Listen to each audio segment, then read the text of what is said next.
Տեսեք, հենց հիմի կերակրենք մենք ձկներին, բայց միած շատ կարևոր բան եմ ասում, սիրելի բարեկամներ ջան։ Շատ երկար այդ հարցերը անդադար հնչում է։ Միած սենց բան։ Տեսեք, հիմի կերակրում եմ ձկներին։ Ամանի գույնը նայեք ու ներքևի ձեռքից ամանի գույնը նայեք։ Հիմի այս ամանը մոտեցնելու եմ այսպես։ Դուք նայեք ձկների ռեակցիան։ Դուք որևիցե բան նկատեցիք կերնել մեջն են, որ այդքան ասում են շատ-շատերը։ Կերը մոտեցնում եք սետկայի վրա, իրանք ռեֆլեքս է, դա գալիս են կերեն ուտում։ Մի հատ նայեք ինչ է, նայեք ստեր։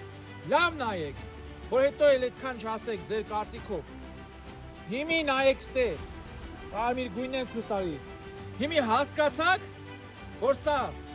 գույնի խնդիր է, ոչ թե իրանք սովորեն կերակրման ամանը մոտեցնում ես նման բան են անում։ Նորից եմ ցույց տալի։ Այս էլ ձեր ասածը, որ դնում եք սետկայի վրա ու տեսնում եք կերի գույնը։ Ամանի գույնից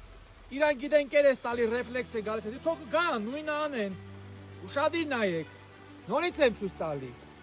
Հատուկ են մարդկանց համար, ովքեր որ վստահ են իրենց ասածների վրա ու դա պնդում են։ Ու իբր թե մենք չգիտեմ ինչեր ենք ցույց տալի։ Նորից եմ ցույց տալի, նայեք ստեր։ Նայեք, լավ նայեք ջուրը ինչ է կատարվում։ Երբ ուշեմ տա, որտեվ սա երկար չի կարելի պայել, ձկներս իրար վրա են լցում, իրար վնաս են տալիս։ Այսքան բան ձեր ցավը տանը։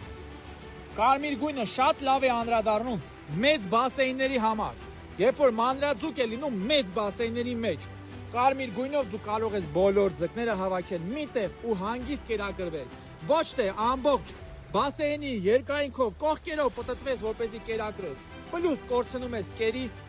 ինչ որ տոկոս, որը որ ձուկը չել հասնում վերցնի նստում ա ջրի տակը։ Ու փչանում ա։ Այդքան բան։